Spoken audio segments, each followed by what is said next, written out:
Welcome to Moving Conversations, a podcast for movement professionals by movement professionals. If you coach, train, or teach movement, Pilates, or fitness, then this podcast is for you. With more than 60 years of experience in fitness and Pilates, your hosts, Brian Ritchie and Nora St. John, explore the science of human movement, diving deep into the facts, myths, and common misconceptions, hoping to spark thought and conversation about how we view fitness and movement. Now, let's jump into Moving Conversations. And welcome back to Moving Conversations. This is Brian Ritchie, and joining me as always is Nora St. John. Good morning, Nora. How are you today? Very well, Brian. Actually, I got a little bit of a cold, so if I sound funny, that's why. Just so you know. There's a reason. There is a reason. It's allergy time here. I'm living in the Sacramento Valley, which is the agricultural breadbasket of half the universe. And all of the grass, which is about about waist high at this point, is blooming. So I'm going to sound a little funny. I found the same thing coming back from Phoenix. We were just at Phoenix Pilates on tour. And when I was there, no issues. It was dry. I never thought about it. I didn't think about allergies at all. I come back and now it's like I've got my tissue with me at all times and I feel fine. I'm just thinking, why is my nose? Yeah. Okay. Those histamines. Yeah.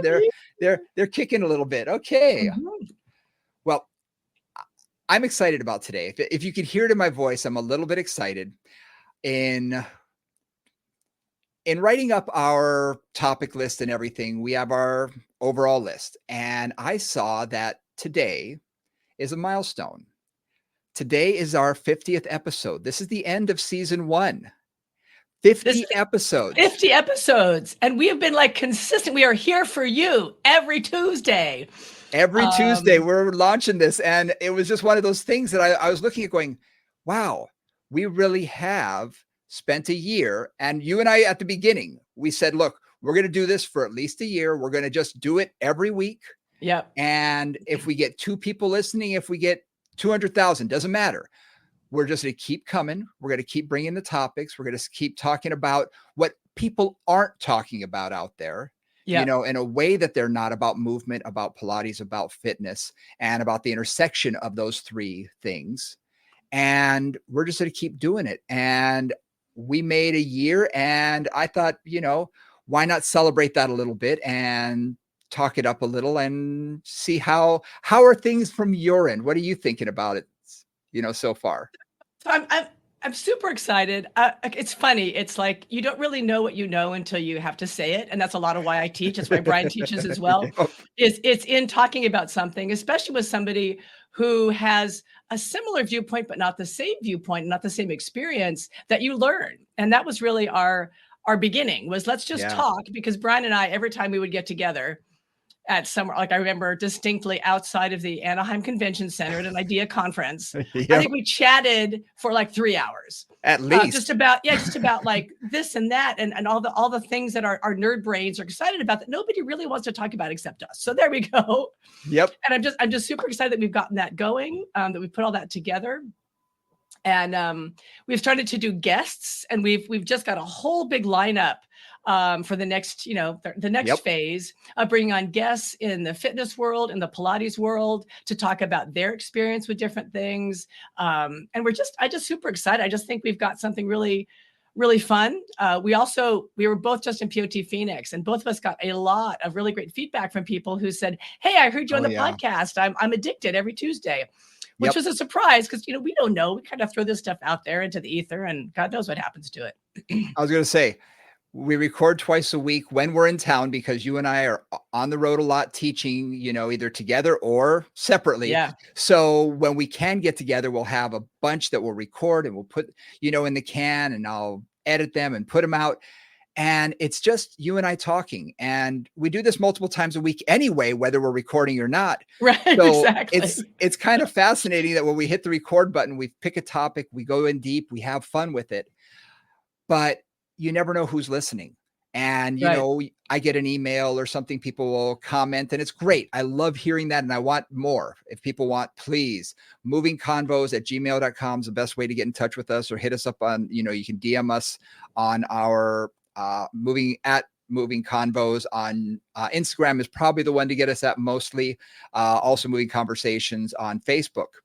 But to hear people come up, I think you and I had the same person from Colombia. Yeah. Yeah. Yeah. She was so cute. She came up to me and she was so effusive and just so passionate, saying that she had an hour-long drive every, day to the studio, and she couldn't wait each week for our episode so she could listen to it. She learned so much, and it was so neat to hear that. I was like, wow, okay, so this is getting out there. And there were a lot of people that came up to us because, I was wearing our branded shirt, and they were like, oh, I listen every week. I can't wait to, and I'm like, this is pretty cool. Yeah. Yeah. This is awesome. So we got something going, which, you never know when you start a project, whether it's going to go anywhere or not. And our numbers just are building up. And again, if you're listening, please subscribe, because that makes all the difference, and like us and do all those things you're supposed to do. Like, subscribe. Also YouTube, watch us on YouTube so you can actually see us converse with one another.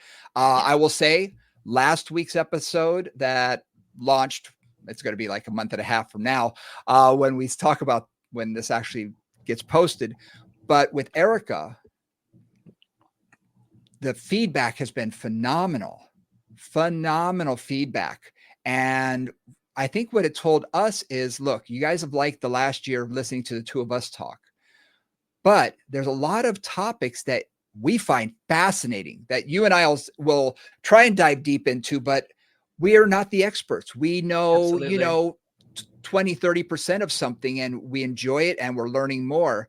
But when we can bring someone in like Erica, who could talk about, neuroaerobics and really teach us and go deep, I ate that up. I found her so fascinating, and she's a friend of ours. But when do we get a chance to really ask these questions? When we're just hanging out, having dinner or something like that? Usually, we're talking about personal stuff or, this or that.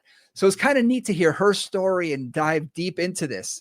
So, we want to bring more people on that we find fascinating and topics that we find fascinating, and invite you to come along and be a fly on the wall. And, if you have any questions, and hopefully before we interview people, we can make an announcement that we're soon going to be interviewing someone and we'll put that on our socials. So if you have any questions about a certain topic, that you can, ask it there, and that we can relay it at the time. Because like I say, we record these, we're probably a month and a half ahead, because Nora and I are both going to be very busy in July and August. So we thought, let's get as far ahead as we can. But yeah, I can't wait to bring some people on that we find fascinating, with topics that we don't know that much about, that I can't wait to learn. Exactly. And one of the things that we've just had so much fun with is exactly that, and figuring out who do we want. And like, we have a lot of requests for scoliosis, for example. So we're looking at bringing on some scoliosis experts, and people who can really speak from a deeper level of experience. I mean, Brian and I both worked with it a lot, but it's not something that we love, that we're passionate about, that we've created a whole structure around. And so that's the idea, is bringing in people who have that. And some of that too is in our world. And this is, I just did a keynote in Phoenix kind of on this topic, but one of the things about our world, our fitness world, is so much of what we do is experimental, right? To be blunt. Like we get an idea in our head, like, this is how I'm going to work with this client with a knee problem. And yes, you have some background, like, this is how the knee works, and these are the ways, these are the principles, or the ideas that are usually thought about when dealing with this. Strengthen this, loosen this, whatever the things are. And then we play, right? Then we take that idea, we take that concept, and we move it into the studio on that particular body. And that's what we all do. And so that's why we really want to bring on people who have been deeply experimenting and exploring certain topics in depth with a whole lot of clients over a whole lot of years, so that we can really benefit from their experience, because we all have our own experience based on the clients and the atmosphere we're in, right?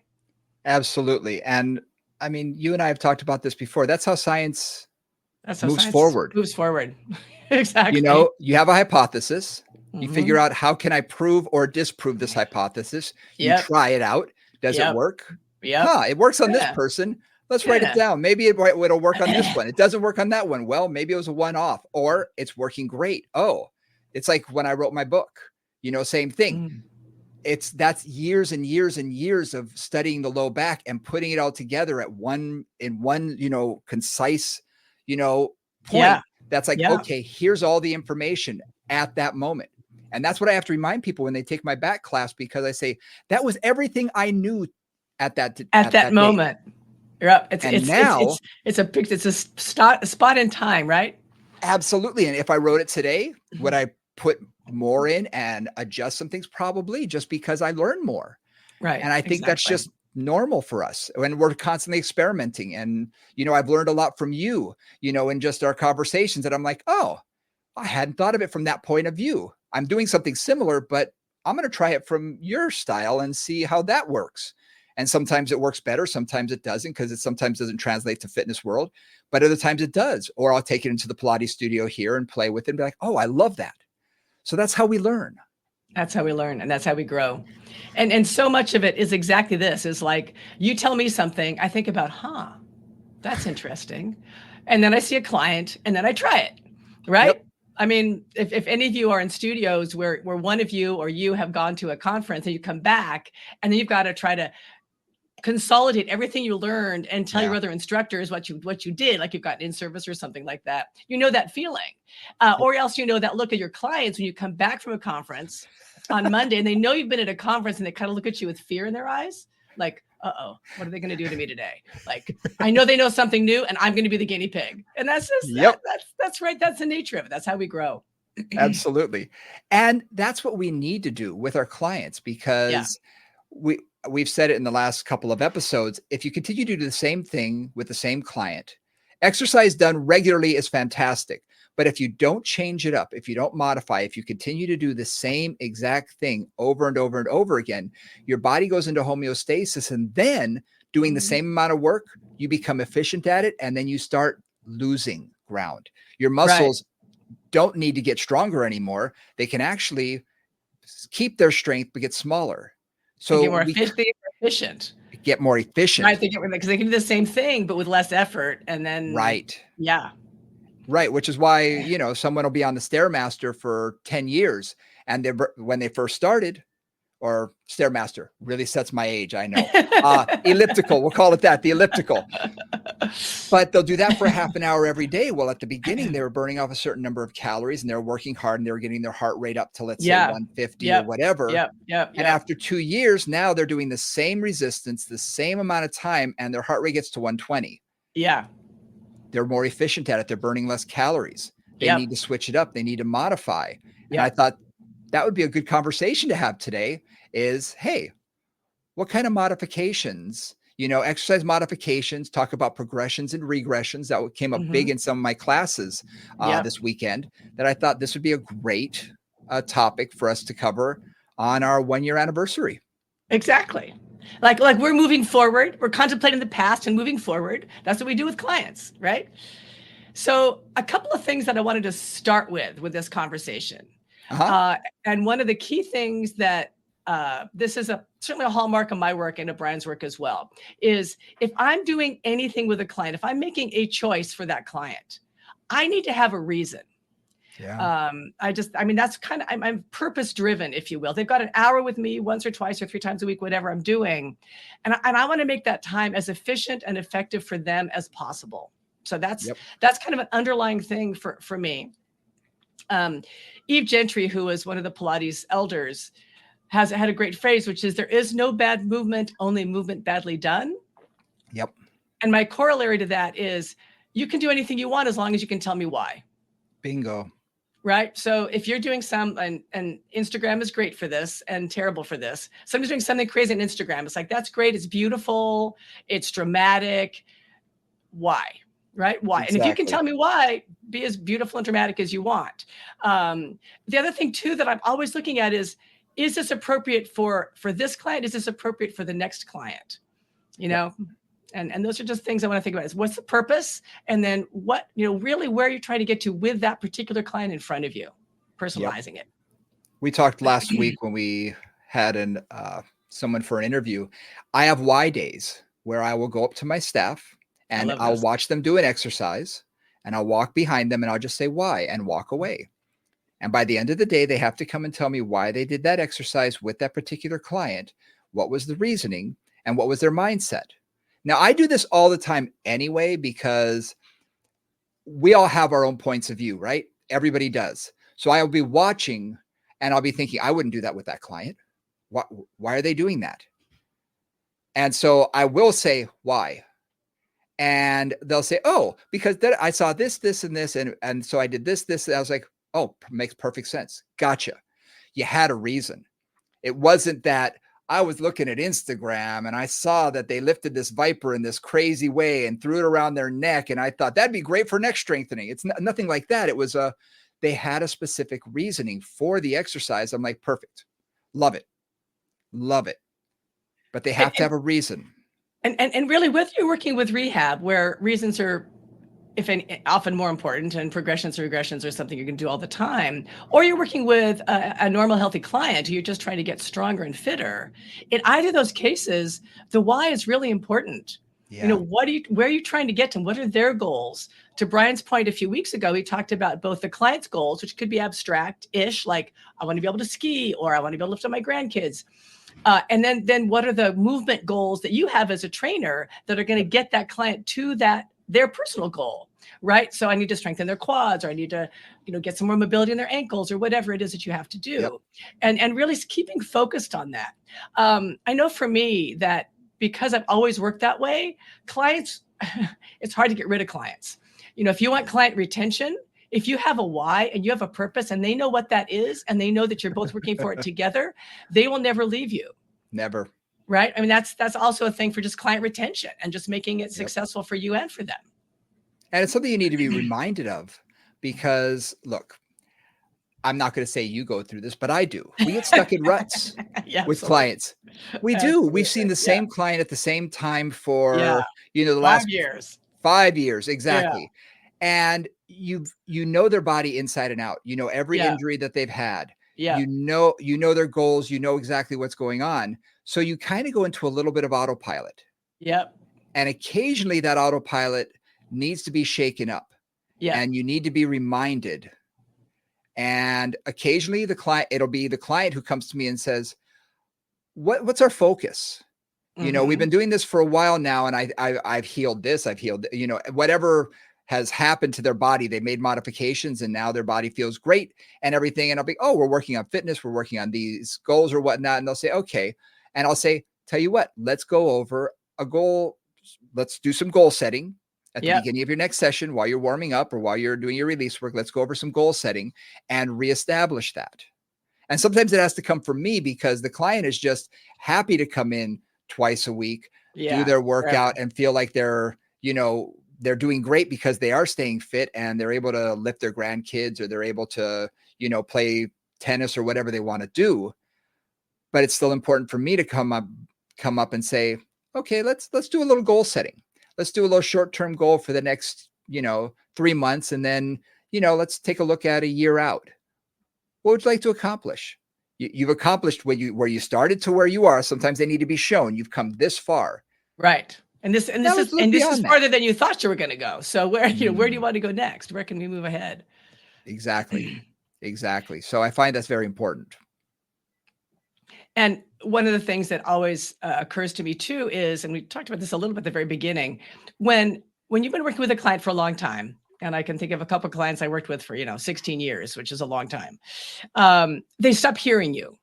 Yes. That's the other thing. And those are the clients who you go away for a vacation, you're gone for a couple of weeks, some other trainer is working with them, and they come back from that and they go, oh, they gave me the best cue. Right. And it's something you've been telling them for the last 16 years, but they have stopped hearing you. So again, that just shaking it up. And sometimes just like, we're going to just do something completely new today. You've not done any of these exercises. We're just going to shake it up. Again, just to get the nervous system awake, to get things going. So now we're talking a little bit about like progressions in a way, right? Yep. Exactly. And we all think about progressions. I like to always say progression and regression, and I use them both together. Yeah. Because the story I tell, I'm going to tell it right now. I was at a conference, IDEA conference, World conference, and Douglas Brooks.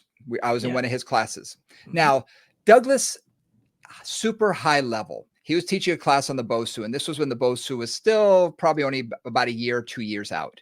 And that's basically half a ball on a platform. You put it on the ground so it doesn't slide around. Yeah, it's a dome. And you can do a ton of stuff on it. And this Douglas can jump from there, land on a ball, go back and jump back on it. He was training, I think, the snowboarding team for a while. I mean, he trains high level, so he can do all of these things. Okay, great. And we're learning these really intense exercises. And I had a staff member there who halfway through the class whispered to me, I don't have a single client that can do any of these exercises. I don't know why I'm here. I'm wasting my time. I can barely do any of these things. And she was an athlete and everything. And I just said, okay, change your thought process. Take that last exercise. Now regress it. Now regress it again. Now regress it again and again and again and again and again until you've regressed it 10 times, made it easier. And suddenly I say, now, can all your clients do that? And she's like, well, yeah. I said, good. Now you have 10 exercises to get you to that progress point that you're seeing Douglas do today, that we're all these fitness instructors are doing together here in this class. That's awesome. You know, but you can regress it all the way down. And for the client in front of you, maybe you have to regress it 3 times or 5 times or whatever it is. But now you've got all those exercises that you know where you can get to. And then when you get there, you can progress beyond. And one of the things I love about, you said that so clearly, and I just want to underline that a little bit, is one of the things that is that actually Joy Puleo put into the Pilates teacher training program that we do at Balanced Body is these little grids, which are kind of like, if you're going to end up at, let's say, star on the reformer. For those who don't know, it's a massive side plank, moving side plank. How do you get there? What are the skills you need to build to get to that ta-da moment? Mm-hmm. Right. And that's that same thing. It's kind of like, and honestly, that is the hardest thing for most of our students to figure out. Mm-hmm. They just don't, like, they're always come up against that question, and there's always questions and confusion and like, well, how do I do this? And, what's the approach? And what we're trying to do, and Brian's talking about it here, is what I think of as clinical reasoning or movement reasoning, breaking it down. What are the skills that you're trying to get that client to be able to do? Mm-hmm. Right? So if you take something like a squat, starting with something simple, something like a squat, like a deep squat, whatever their depth is. Okay. And I've got a client with knee and hip problems. Mm-hmm. So that is not accessible to them at this time. Right. So what have I got to do? I've got to step this back to the point where I can work on strength of all the legs. I could work on mobility, particularly of the knee and the hip, but also the ankle is going to be part of that. And I've got to take it down to the point where they can do something that is successfully going in the proper direction to become a squat at some point. Yep. Right. So, in my world, it would be footwork on the reformer. That's a squat lying down with less weight. Right. And just playing with, maybe I decrease the range of motion because they can't go very deep yet. Maybe I play with having them on the the foot plate or the jump board, just so that they've got a different surface to work on. And then we build up, right? We start light, and then we build up, and then we build up, and then we build up. We work on mobility, and we work on strength. And so that's often where we're thinking. I think Brian and I both often think that exactly that way is, okay, if I want to get somebody up to skiing, going on their annual ski trip, which they only do for 1 week a year. Yep. What do I have to work on? I've got to work on strength in their legs. I've got to work on strength in their hips. I've got to work on, core control. I've got to work on balance. And then you break that down and figure out, okay, well, how am I going to approach that? Where are they now? What level are they at now? Again, it might be 5 regressions back. Maybe they're on level 2. Maybe they're on level 3. And then how do I build them up? Yeah. Well, in one of the classes I was teaching, one of my clients during the pandemic, we started doing things on video, and that made it a little more challenging just because I'm not in his basement and he had a limited amount of equipment. So I had to become a little bit more creative, which is fun. And I wanted to teach him how to get up off the floor. So for him, what I did, and like I said, I taught this in one of my classes, is I said, okay, we're going to break down all the different maneuvers. So you're on the ground, on your belly. Mm-hmm. Okay. So the first piece, go into all fours. Be able to push your body, shifting your hips back onto all fours. And I'll have him practice just that exercise, moving up and down. It's not a push-up because he's moving his hips back. He's using a little mechanical advantage. Then it's from there to a high kneel. So he has to go up from all fours to sitting up on just his knees. And we'll practice that. And then I might do a little bit of those, what I call kneeling squats, where you sit your hips back onto your heels and then sit up tall. Exactly. Yep. Get the hips involved. Then I do something called get up on the horse, which is swing a leg around so that you're going from both kneeling on both knees to having one foot in front of you flat on the floor. So you're staggered. And then stand up from there, which is the hardest part, obviously, for most people. But just to be able to get that, I've broken it down into a bunch of different exercises, and we'll do one at a time, getting better, getting stronger at each. And eventually you put it all together and suddenly they're on their stomach. They sit up, they swing their leg forward, they stand up and they say, I couldn't do that a month ago. It's like, And now you have a skill that's going to help you be able to get up and down off the floor with your grandkids. And survive a fall, right? Which is critical, right? So that's like getting up off of the floor for any of our older clients, any of our clients really, but our older clients particularly, is critical. It's a life skill that you need, because sometimes you fall and you have to get up. You have to be able to get up. Absolutely. Yeah. And it is about progression, because what I was doing before this was just teaching basically like stationary lunge. And letting them hold on to a chair or something like that and bring their knee closer and closer to the ground. But what I found is it's the same thing with getting up out of a chair, standing up out of a chair versus a squat. Neurologically, it should be the same thing, but it's a different activity. It's completely different.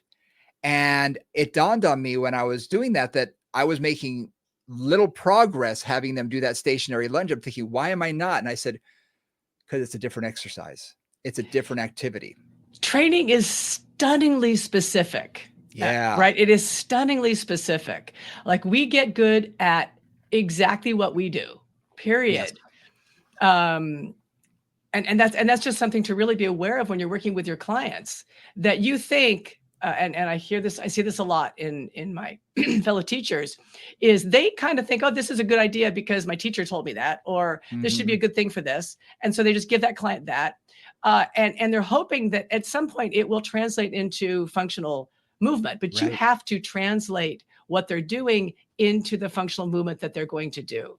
You have to do that. You have to practice what you want, not what looks kind of like what you want. Like footwork on the reformer can lead you to a squat, but then you've also got to take all those ideas and turn them upright and do a squat, And those are the things that are really important and really just significant. Yeah. And I think in general, people get very comfortable with doing what comes natural, what they're comfortable with. What's easy. Yeah. What's easy. Familiar with. It's sort of like the client who enjoys stretching is usually the flexible client. Yes, the one exactly. who likes doing chest presses is usually pretty strong in their chest, or whatever it is.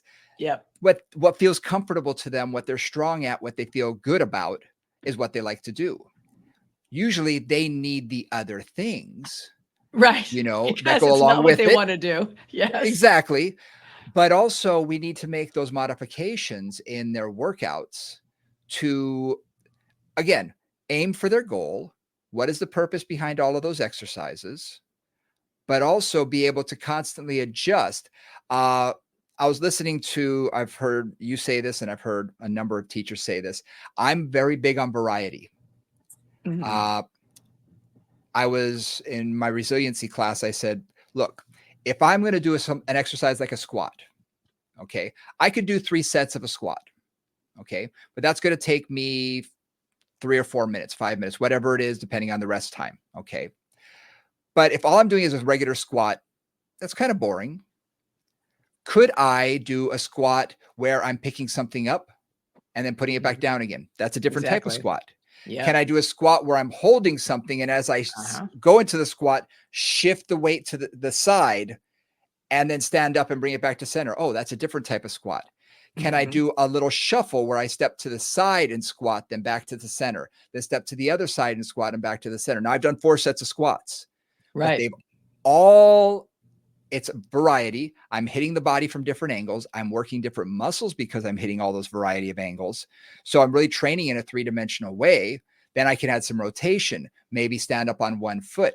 And what was funny is in this class, I had only planned on doing like 4 or 5. We came up with 10, and literally we were just playing. And I was like, what about if we tried this? Let's play with this. And they were like, oh, that's great. What if we did this? That's great too. Let's play with that. And going back and forth. And they realized, hey, you can take an exercise that you need to do, like a squat, and be able to modify it in so many ways that I can now do 5 sets of the same exercise, but 1 set of each. And they're all different, but they're all so beneficial. And they're similar to what I was going to do before anyway. So that's creating variety. Yep. Right? Which means it's challenging the body in different ways, because just doing a plain old squat, like with your arms coming, down and up or whatever, is different than doing that with a weight or doing that with a rotation or doing that in some other way. So you've got that variety. You also have what I think of as sometimes when I do a variation or a progression, and even just sometimes a variation, because I would sometimes say like that isn't necessarily harder or easier, it's just different, right? Yep. Is to wake up the nervous system. That's what I was thinking. Yeah. And I think about some clients that I work with who we'd like to warm up on the chair. So I typically do like seated leg pumps on the chair. Now, these guys have both been doing Pilates for years now, like 20 plus years, with various different teachers in various different ways. And so, we do it, and it's like, you can tell, like, they're not very engaged. Like, they've done this a million times. Their motor control is like, they're all set. Life is fine, blah, blah, blah.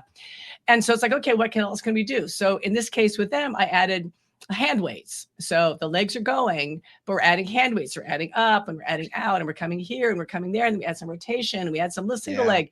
So again, it's waking up the nervous system, because then we're not staying in the same flatline plane, Yep. Like I think about another client I have who can do like a full super advanced workout and pretty much talk through the whole thing. Mm-hmm. She just is like, she's very physically adept and she really likes to talk. And I know when she's talking, she's not paying attention. Like, she just has the ability to do this stuff without really thinking Autopilot. about it. Yeah. So for her, like some of the modifications I do for her is I have to add things like balance challenges. Okay, now we're going to do this on the spine fitter. We're going to do this on the roller. We're going to do this on a ball. We're going to do this on a balance pad. I've got to add something that wakes up the nervous system just to get that learning process happening again in their body and in their mind. Yep, absolutely. And that's another reason why I like adding the variety. Yeah. In each workout is, again, they can do a similar type of exercise, but you're challenging them mentally. You're challenging their nervous system. You're challenging their coordination. You're challenging their motor function. All of these things that we need to challenge, that as a child, we just played. Mm-hmm. We just went outside and someone would be playing something and you join in. And if you didn't know what you were doing, you figured it out and your body would learn how to do it. And you may be terrible at first. And then within a couple of minutes, you're getting better. And by the end of the, afternoon, you're a rock star at it. Well, nowadays, my body doesn't do that like it used to.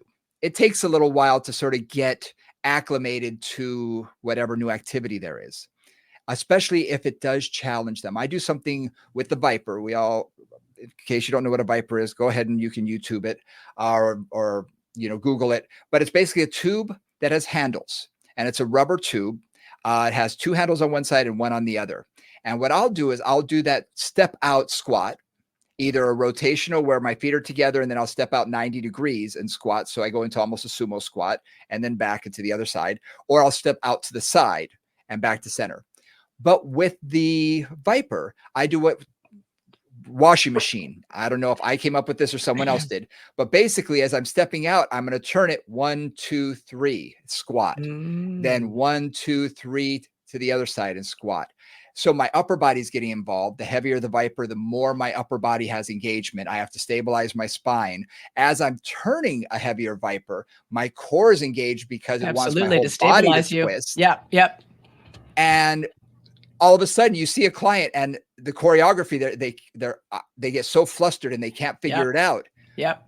And maybe they don't get it the first day, but over time they begin to get it. And then they say, I love this exercise because it feels good. It's working a lot of things. They say, I feel my core engaged. They're doing their squat. They're doing all this, they're doing a lot within a single movement pattern. And then what do? I change it again and make it a little harder. And I change it again and make it a little harder. Again, letting them advance neurologically, motor functioning, everything gets better. And They get stronger. It's not, to me, it's not just about doing more reps or doing more weight. It's about adding to the complexity sometimes of the exercise, because that adds more to it, in my opinion, than just putting another 5-pound plate on a machine. And thinking about what we talked about with Erica in one of our last episodes, she talks about neuroaerobics, and she talks about just keeping the brain and the body working together in novel ways, right? And certainly from a younger client, some, but from my older clients, like just giving them I like one simple, this is very simple, but I've done this with a few of them. These are my clients in their 70s. And coordination is becoming challenged for them. Both balance and coordination are just not as strong as it used to be.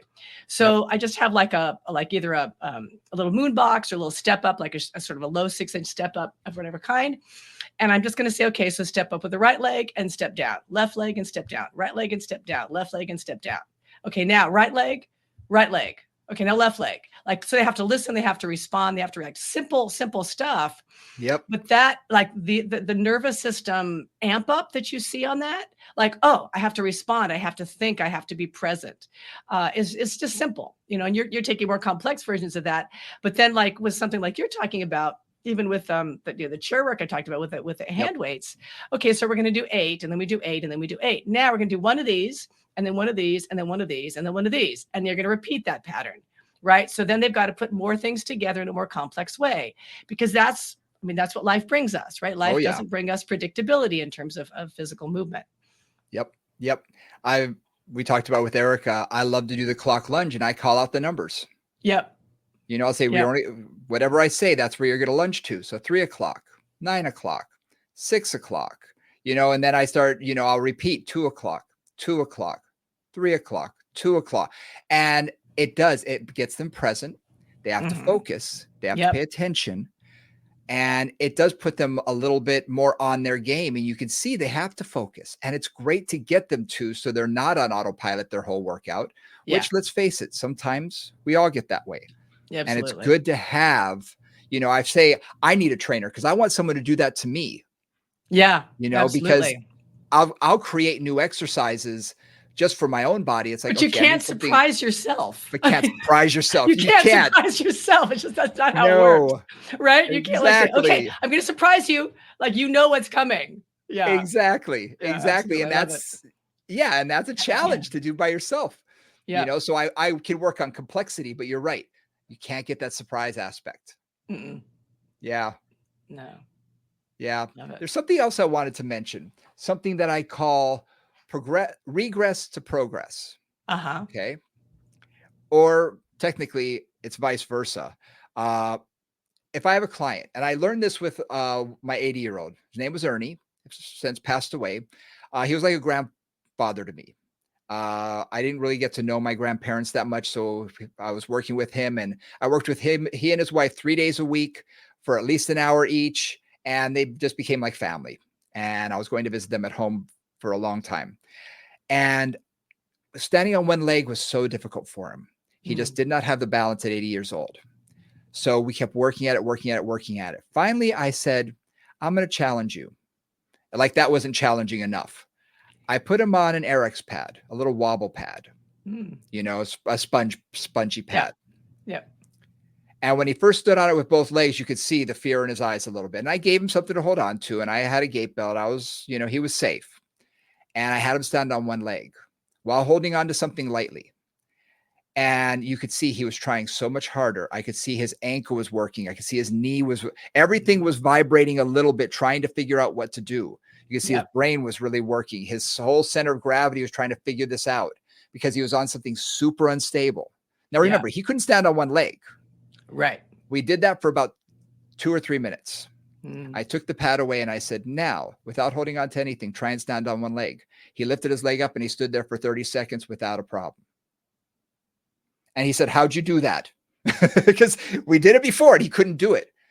I almost overwhelmed his nervous system and got everything firing to the point that he was almost too much. Yeah. And then when I regressed it again back to what I really wanted him to do, he did it without a problem. That's really interesting, especially with balance. Yeah. Because, I think about a client of mine that had some very rare version of muscular dystrophy, Mm. something, where she really didn't have any dorsiflexion of her ankles at all, like barely enough. Like she really wasn't flat even on her feet. She's just like both calves were super, super tight. And it was a muscular dystrophy issue. So they're like, we would work on it, but the tissue was not going to give up. And so her balance was really bad. And she loved to be active and she traveled a whole bunch, and she just was nervous about being that imbalanced because, they'd go hiking and stuff and she'd fall down and she'd have to get up and just wasn't great. So I used to do an exercise with her. This was before I had the Coraline, where I would just have her stand and just do standing leg pumps. So those of you know the chair, standing in the chair, put the foot up on the pedal and push down, right? So they've got to challenge their balance some. They can hold on to the handles, and they're just getting a little bit of a balance challenge. And I do it in different angles and with different things. And that was always a challenge for her. She would always like look at it and grab onto the handles. Then I got the Coraline in my studio. For those of you who don't know, the Coraline is like a big tray that has carts in it that can move with band resistance. So it's kind of like spring resistance, but with bands independently. And I just had her do really simple, just like pushing, like she was walking, like she was on that, and she was just going back and forth with those carts, standing up, going back and forth with those carts. And then doing a few other things, some side work and some other things, like it was about 3 exercises. And then we came over to the chair and I said, hey, let's check this out. She didn't even reach for the handles. So it's just like with your client. She just stood up, she put one foot on the pedal and she started pushing down. And it was the first time she'd ever done it without reaching for the pedals. So again, it was like I overloaded her nervous system with a bunch of balance stuff, although it wasn't specifically balance stuff, but it ended up being that because it's a dynamic surface that you're on, right? It's like ice skating kind of. And that just got her nervous system to the point where it could tolerate that next piece. So again, that was where that progress to regress, right? That's what you're kind of saying is like, make it harder so that the nervous system and its nervous system at that point has to wake up. And that helps you to be able to go back and do a simpler task. Yeah. And that's neurological. Yeah. That's just it. It wasn't muscular. That was the brain. That's the brain. Because muscularly, nothing changed in that 5 minutes that I tested it, did the intervening exercise, and then retested it.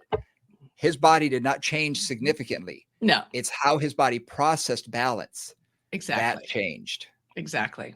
Now, did it last? No. And we had to continue to do it over and over again. But over time, it lasted longer and longer and longer, and his balance got so much better. Yes. But it was just that moment that, you get so frustrated and you're doing the same thing over and over again. And I'm beating my head against the wall thinking, okay, this is going to feel good eventually. No, it's not. I got to figure something out. I got to do something different. Yes. So literally it was just like, try this. Yep, exactly. It's going to be super hard. But my brain was telling me there's something with this. I think this is going to work. I don't know how it's going to work, but afterwards I was like, oh, wow. Yeah. You overwhelmed his nervous system. You got things firing differently. You got him focusing differently. Yeah. You got him orienting his body and organizing his muscle, and things just worked. So one other piece here, we've talked, this is great. I've really enjoyed this conversation, Brian. Thank you. It's like just how you think about these things. And I'm hoping this helps you guys out there too. One other thing too is, very often when I have to do modifications, rather than just regressions or progressions, it's because there's a particular issue going on. Yeah. A hip issue, a knee issue, a foot issue, something like that. So, for example, I've got a client who has really bad plantar fasciitis at the moment. And she gets a lot of pain when she stands up on her foot, right? At this point, it's just not a great thing. And in Pilates, we do many things barefoot, and that's kind of typical.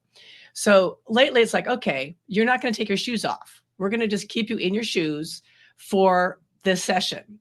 Either that or else I won't do a lot of footwork at all. But, it's like sometimes I want to do a little bit of that just to keep the muscles moving, keep this thing stretching out, keep the strength going. but I want that support underneath. So that's, that's a modification I do. Putting, adjusting the head position. If somebody's lying supine and they need a neck roll, or they need to have their head higher because they're very thick in their chest, putting something like somebody with hip and knee things, even on the trap table, putting something underneath their knees just to relieve tension on the hip and the knee, if that's an issue. So there's also those kind of modifications of taking the equipment or lightening up the equipment or increasing the support for the equipment. There's all those other little ways too that just allow a client who maybe can't do something, or you don't think can do something, to be able to do it. Like the client I was talking about earlier with that muscular dystrophy. When I was doing things like footwork on the reformer, I mean, she was strong as an ox, but just had no dorsiflexion. Yeah. So, I would work on the board. We'd work on the board to get as much proprioception as we could through the feet. And she had very little range of motion in terms of the depth. So we'd have to increase the weight because she was doing a tiny little knee bend, because as soon as she did it at all, her heel popped up. But we'd put on like all the springs, and then she could work in a small range. Then we'd slowly let that heel come up and start to work dynamically some of that ankle stuff that she, again, was not able to access in any other exercise. So that's that other thing too, is just getting creative with how am I gonna get this to happen for this particular client with these particular limitations. Yeah, creativity is so important in that way. Yeah. We've all had the client, my favorite one, my bookkeeper. She's basically like my sister. She's been with me since the beginning, over 15, 16 years. Now she's in Florida, but she still does my books, and I still help her out all the time. She asks me, what should I do with this? And so, we still are working together. But I would create a perfect session. I mean, the exercises, I'm like, this rocks. I am going to rock her world. This is going to be the best workout. And she comes in and she goes, I strained my hamstring. I can't. I'm like, yep. So literally it's like, crumple up. Okay, throw that away. What are we going to do today now? Yeah. Sometimes we have to just allow our brains to let go of what we thought we were going to do and how we were going to do it. And just take a look at the client in front of you today. One of my clients who came in today, he's my golfer. He golfs a lot. It's like, he'll tell me, I'm golfing this afternoon. I'm going to golf right after this. So you know what? Whatever I was planning, nope, I'm going to prepare you for today. We're going to do a lot of rotation. We're going to wake things up. I want to make sure you can do things properly to make sure you're not going to hurt yourself. So I sort of have a routine in the back of my head that, okay, we need to do a little bit more of this kind of stuff. But again, he tells me at the last second. So it's like, okay, so we have to have that creativity, in our back pocket to be able to turn on a dime sometimes. I wanted to make one more mention of something that you said about, using pillows and things like that. That also, be willing and look for changes in their body that they may not need those modifications the same way they used to. I had a client, Stan, who loved them to pieces. There's this company that came around. I was teaching at one of the fitness conferences, and someone came and said, here, I made these. They were little cushions at different heights, everything from half an inch. It went half an inch, inch and a half, 2 inches. And they were hexagonal. So, and you could stack them in different ways and put them under their head to keep their head neutral. I loved them. I thought they were great. The company didn't make it, but I still have them. I love these pieces. But when I first started with Stan, he needed most of them. I think he needed 3 out of the 4 heights just because of where his head was. And I started watching over time. I'm looking at him thinking, I don't think he needs as much. So I'd take one out and see if he'd notice, and his head would sit back and he'd be fine. And he's still in neutral. And over time, as I'm getting some thoracic extension and I'm getting some retraction, his head is going lower and lower until it was just on the 1 inch one. Nice. And I thought, and when I pointed that out to him, he said, I never would have imagined that. Because I mean, he was up. Yeah. He was up quite a bit. And suddenly he's down to just a little bit. And so be willing to continue to look at those modifications that you're making, because I do that. He taught me this because I did it even for myself. I always got the biggest pillows out because I got a big thoracic cavity. But as you know, I'm also a little kyphotic. Well, I've been working like crazy on that the last few years. Well, guess what? I'm about a half an inch to an inch now difference where I used to be 3 to 4 inches. I've worked at it. So I just need a little proppage of my head. And I'm thinking, wow, I could actually do this. So watch for those modifications and see if you really need them as their low back gets better. Do they need to be flat backed anymore? Do they need to have a pillow under their belly every time they lay on their stomach? Yep. Those modifications may move in time and shift. Yeah, let them. Yeah, let them. Yeah, check them out. Don't get attached to them. Yeah, that's a great way to put it. Don't get attached to them because they will change as their bodies change, and they should. Yes, exactly. Ideally, if things are working, exactly, you should be making some progress somewhere. Exactly. I didn't mean to cut you off. I just wanted to, while it was still fresh in my mind, I wanted to make mention not to get hung up on those because, you know, the client who says, I always have to have a pillow under my stomach every time I lie down. Yeah. And then suddenly they're lying down without it and they think, oh, I haven't for a while, have I? I'm like, no, you don't need it anymore. Exactly. You're It's doing progress. Great. And that usually helps them to feel like they don't need the prop. They don't need the help. They can actually just do it, which is always for them. It's like, oh, wow, I've progressed. Really important. Exactly. So kind of wrapping this up a little bit, I think we've had a wonderful, I really enjoyed it. Yeah. You know, for you guys out there and for all the instructors that I work with, some of this is, of course, paying attention to your client every session, right? Trying not for you to get bored, which I know can happen. Try not to let them get in a rut. So those kind of things. Understanding what skills you're trying to build, right? And then make that path to that. Like be clear on what that path is. I loved your example of getting up off the floor. You know, step 1 for a while, step 2 for a while, step 3 for a while. Build up to the actual skill you want to do. And then just really staying focused on where you're trying to get that client to. What are your goals and what are their goals and how do you guys work together to get there? And I love that progress to regress, give them something really hard. And sometimes then you back down and their skill level is increased in that easier skill. So that was wonderful. Really, really love this. Yeah. I learned a lot too. I love talking about these things. And when we first, on Wednesday, when we were talking, we're like, what are we going to talk about? And we had this one listed and we never sort of did anything. And we were like, well, we could talk about this. Yeah, I think this will be fun. And then we get deep into it.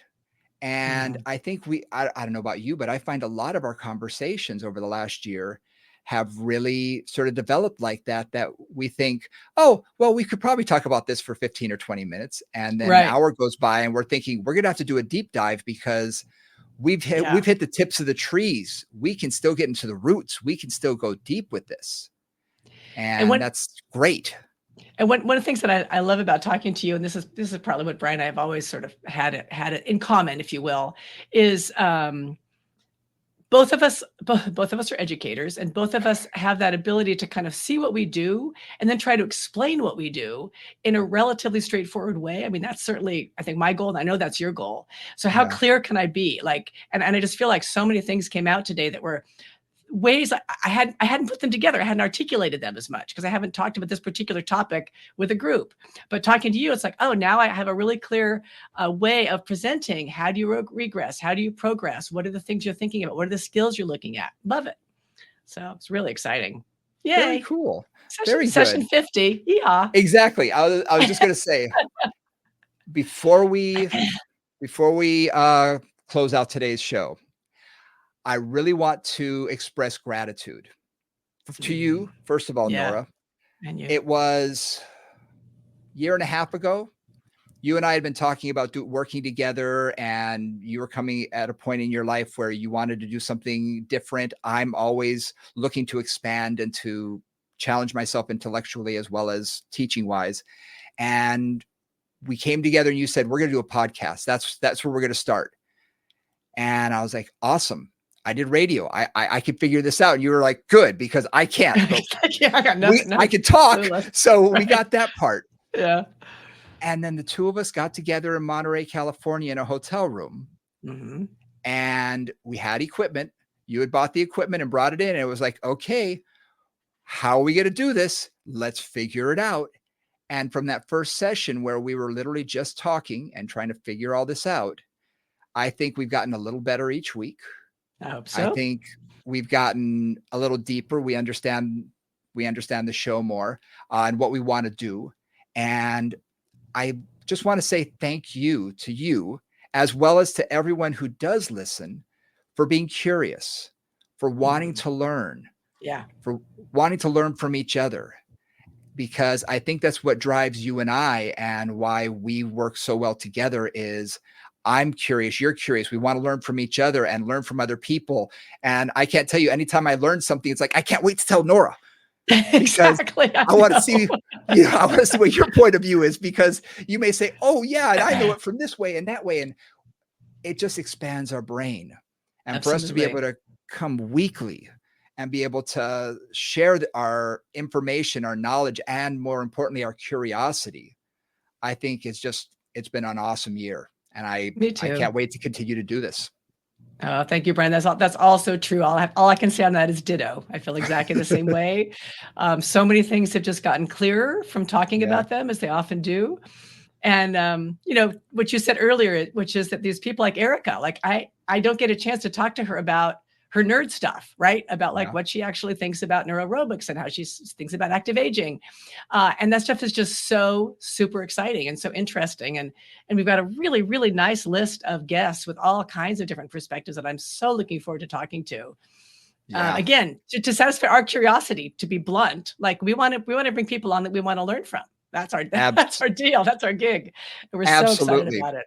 Yeah. I said, when we were putting our list together, we just kept sort of adding to it and adding to it. And I said, this is going to be awesome. So Yeah. look forward to each month having one, maybe even two guests for us Mhm. to do a dive on a topic that we're very interested in, and by people that we find fascinating.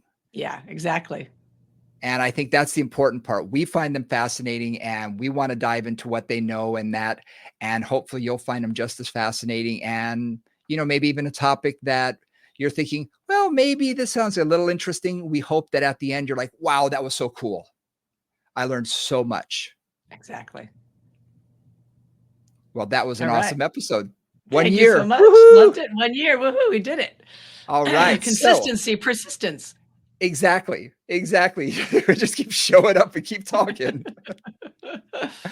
Our social media, again, Instagram at Moving Combos, Facebook, Moving Conversations. Hit us up on email. Feel free, please. DM us. Email is movingconvos@gmail.com.